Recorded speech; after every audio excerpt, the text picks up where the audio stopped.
안녕하세요. 요셉 청년부와 함께하는 3040 예배를 위한 느헤미야 묵상 뉴띵의 박연성 목사입니다. 올더다의 잠자는 신앙을 깨우고 또 내년에 새 일을 행하실 하나님을 만나게 되는 귀한 시간이 되기를 소망합니다.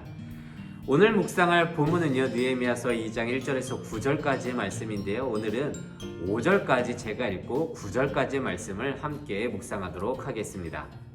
아닥사스다 왕 제20년 니산월에 왕 앞에 포도주가 있기로 내가 그 포도주를 왕에게 드렸는데 이전에는 내가 왕 앞에서 수심이 없었더니 왕이 내게 이르시되 내가 병이 없거늘 어찌하여 얼굴에 수심이 있느냐 하니 이는 필연 내 마음에 근심이 있음이로다 하더라. 그때 내가 크게 두려워하여 왕께 대답하되 왕은 만세수를 하옵소서.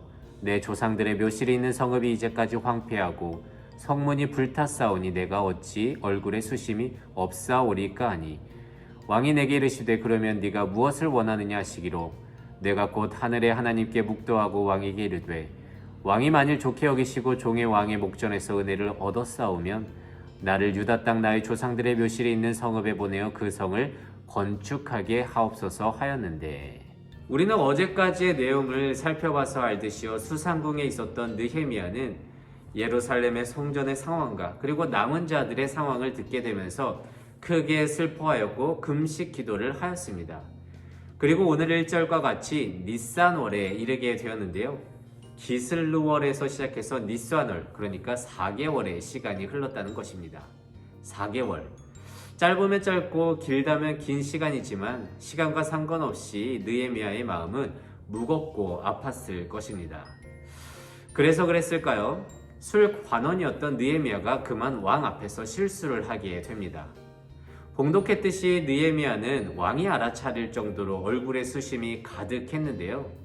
그런데 이게 왜 실수냐 하면 왕의 수종드는 자가 왕 앞에서 근심의 얼굴을 하는 것은 예법에 어긋날 뿐 아니라 그런 안 좋은 얼굴을 하는 것은 반역을 꿈꾸고 있다고 이렇게 의심을 받을 수 있기 때문입니다.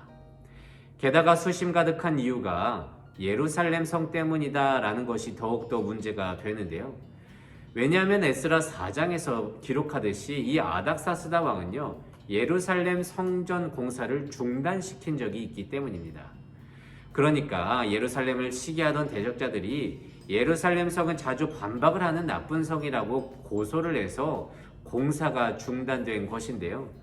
그렇게 왕은 예루살렘에 대한 나쁜 선입견이 있었기 때문에 왕이 왜 수심이 가득하냐 라고 말했을 때에 예루살렘 성 때문입니다 라고 말할 수 없으니 이것을 어떻게 대답해야 될지 참 두려웠던 것입니다. 하지만 이 절체절명의 위기에서 8절에서 느헤미야가 고백하듯이 이때에 하나님의 선한 손이 도우심으로 이 위기를 벗어나게 되었다고 기록합니다. 아니, 이 위기를 면한 것뿐만이 아니라 오히려 느헤미야는 유다의 총독이 되었고 왕의 출입 허가증까지 얻게 되었고 또한 성벽 재건을 위한 목재 제공권까지 받게 되면서 예루살렘으로 떠나게 됩니다. 그러니까 인간의 눈으로 봤었을 때는 이것은 분명 위기였지만 하나님의 크신 계획 가운데에서는 이것이 기회가 되는 장면인 것입니다. 그리고 이를 성경에서 특히 8절에서 하나님의 선한 손이 도왔다라고 표현하는데요. 이것을 우리는 보통 하나님의 일하심, 하나님의 섭리라고 표현을 합니다. 그리고 이 섭리라는 것은 우리의 이해를 뛰어넘어 역사하는데요. 오늘은 이 섭리에 대해서 함께 묵상하고자 합니다. 먼저 하나님은요, 우리가 계획하지 않은 일 가운데에서도 이것을 도구로 삼아 하나님의 섭리에 이용하신다는 것입니다. 느헤미야는요, 실수로 왕 앞에서 수심 가득한 얼굴을 들키게 되면서 위기를 맞이하게 됩니다. 하지만 느헤미야는 선입견을 가진 그 아닥사스다 왕 앞에서 예루살렘 성을 직접 언급하기보다 오늘 봉독한 3절과 같이 내 조상들의 묘실이 있는 성읍이 불탔다고 지혜롭게 말하면서 자식된 도리를 내세우는 대답을 하게 됩니다. 그런데요, 이 대답은요, 모든 왕이라면 왕권 확립을 위해 혈통, 그러니까 조상에 대한 깊은 이해를 왕들은 갖고 있었기 때문에 아닥사스다 왕은 느헤미야의 대답에 공감하였고 오히려 긍휼히 여겨줍니다. 그래서 이 위기가 오히려 느헤미야를 유다 총독으로 만들어 주었고요. 예루살렘 성 재건을 위해서 그곳까지 가는 출입 허가증과 그리고 성벽 재건을 위한 목재 사용권까지 얻게 되는 은혜를 입게 됩니다. 그러니까 주변 나라를 심판했던 그 도구인 아닥사스다가 예루살렘 재건을 위해서 느헤미야의 후원자가 되었다는 것이죠. 아마도 아닥사스다 왕은 몰랐을 것입니다. 자신이 베푼 은혜가 예루살렘 성을 재건할 줄을 말이죠. 그리고 느헤미야도 몰랐을 것입니다. 자신의 실수로 인한 위기가 기회가 될 줄 말이죠. 하지만 이 일련의 사건은요, 주를 믿는 모든 자들에게 큰 위로가 되는데요. 이와 같이 하나님의 섭리란 우리의 생각을 뛰어넘어 모든 것을 손으로 바꾸시는 하나님의 능력이 되기 때문입니다. 그러니까 주변 나라를 심판하는 그 도구인 그 이방 나라의 아주 큰 능력의 왕도 이 모든 것이 하나님의 통치 아래에 있다는 것을 또한 상징적으로 보여주게 되는데요. 그래서 현재를 살고 있는 우리에게도 지금을 인내하며 견딜 수 있는 힘이 됩니다. 현재 상황이 우리에게 위기처럼 느껴질지라도, 예를 들어 세상으로부터 심한 비난 때문에 앞으로 어떻게 신앙생활을 해야 될지 모르는 상황일지라도, 또한 내가 제어할 수 없는 질병과 코로나와 같은 안 좋은 환경 때문에 어찌할 바를 모를지라도 우리가 포기하지 말아야 할 것은 주의 섭리는 이 모든 것을 제어하고 통치하고 그것을 주의 뜻을 위해서 선으로 인도하시는 그 힘이 있기 때문입니다. 여러분들 지금 어떠한 상황에 있습니까? 모든 것을 포기하고 싶고 내려놓고 싶습니까? 하지만 이 모든 것을 선으로 바꾸시는 주의 섭리가 있기 때문에 절대로 지금 포기하시면 안 됩니다. 또한 하나님은요, 치밀한 계획을 도구로 삼아 섭리하십니다. 여기서 치밀한 계획이란 우리의 기도와 노력, 또 우리의 열심이 포함되는 것인데요. 왕은 느헤미야 말에 공감을 하게 되고 4절과 같이 이렇게 물었습니다. 그래서 네가 무엇을 원하느냐? 그런데요, 느헤미야는요, 이때가 올 것을 알고 준비했었던 것처럼 원하는 것을 술술 말하게 됩니다. 그러니까 그가 기도하는 동안에 얼마나 공을 들여 치밀하게 준비했는지 알 수가 있습니다. 먼저 예루살렘으로 가는 길에 적대 세력이 있는 것을 알고 왕의 통행증을 요구했습니다.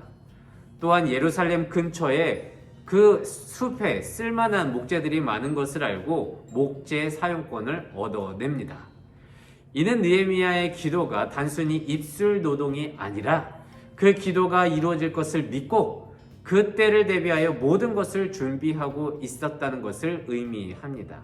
종종 우리는 내가 나태하고 게으르더라도 하나님께서 알아서 하시겠지 하면서, 하나님 어차피 잘 알죠, 하나님 알아서 해주세요 라고 하면서 이제 나는 모르겠습니다 하고 손을 놓는 분들이 있는데요.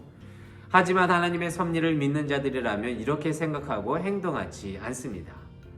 오히려 느헤미야처럼 자신의 기도와 자신의 삶이 하나님의 섭리를 이루시는 도구가 될 것을 믿기 때문에 주어진 삶 속에서 최선을 다해서 하나님의 일에 집중하며 준비합니다. 그러니까 우리는 하나님의 섭리하니까 뭔가 신비한 그 무엇으로 여기기 쉬운데요. 하나님의 섭리에는요, 우리의 노력이 주가 사용하는 도구가 된다는 것을 꼭 잊지 말아야 합니다. 그리고 이 점이 하나님의 놀라운 은혜가 되는데요. 왜냐하면 우리는 그 노력을 통해서 하나님의 일이 우리의 손을 통해서 이루신다는 것을 느끼기 때문에 하나님과 함께 주의 일을 하고 있다는 보람과 기쁨을 누리게 되기 때문에 은혜가 됩니다. 그래서 우리는 하나님께 다 알고 있어도 기도해야 하고요. 하나님이 다 알아서 하시겠지만 우리가 서 있는 곳에서 최선을 다해야 하는 것입니다. 우리의 노력이 하나님의 섭리 안에서 도구가 되기 때문이죠. 그렇게 하나님의 섭리를 믿고 최선을 다할 때에 우리는 주의 일에 참여하는 기쁨을 누릴 수 있고요. 그렇게 주의 일하심을 목도할 수 있게 됩니다. 그런데요, 우리도 하나님을 너무나도 잘 알지 않겠습니까? 하나님이 어떠한 분이신지. 그런데 주의 섭리를 붙들고 산다는 것은 참 쉽지 않은 것 같습니다. 왜 이런 일이 나에게 일어나는지, 왜 이런 질병을 내가 앓게 되는지, 내 가족은 왜 이렇게 되는지 등 이해가 안 되는 사건 속에서 연약한 인간들은요, 좌절하고 실망하기 때문입니다. 그렇다면 우리는 이 섭리의 하나님을 믿고 어떻게 지금을 견뎌낼 수 있을까요? 아마도 여러분들은 이 질문에 대해서 제가 신박한 대답을 준비했을 것이라고 생각할 수도 있겠지만, 오늘의 말씀을 토대로 제가 말씀드릴 수 있는 것은 느헤미야는 어떠한 상황 속에서도 불변하는 하나님의 말씀을 포기하지 않고 붙들었다는 것입니다. 이것이 섭리하시는 하나님을 인생 속에서 끝까지 믿을 수 있는 방법이라는 것이죠. 그는 수상궁에 있으면서 금식하면서 기도할 때에도 주의 언약을 기억하면서 4개월을 버텼고요. 주의 섭리가 이루어질 것을 믿고 주어진 인생 가운데서 최선을 다해 결정적일 때 아닥사스다 왕 앞에서도 자신의 요구를 담대하게 말했습니다. 그리고 이것이 지금을 살아가는 우리에게도 절대적으로 필요한 신앙의 자세인데요. 말씀을 붙드는 것. 이것이 이 어려운 상황 속에서도 섭리의 하나님을 붙들 수 있는 유일한 방법입니다. 여러분, 여전히 코로나는 기승을 부리고 있고 설상가상 이해가 가지 않는 사건들 속에서 하나님께 실망하고 포기하고 싶을 때가 참 많지만, 흔들리지 않는 말씀 위에 서서 절대 흔들리지 않기를 바랍니다.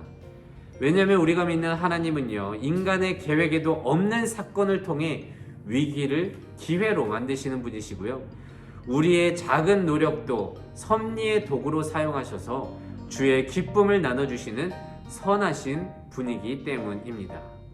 여러분, 지금도 하나님의 섭리는 계속되고 있습니다.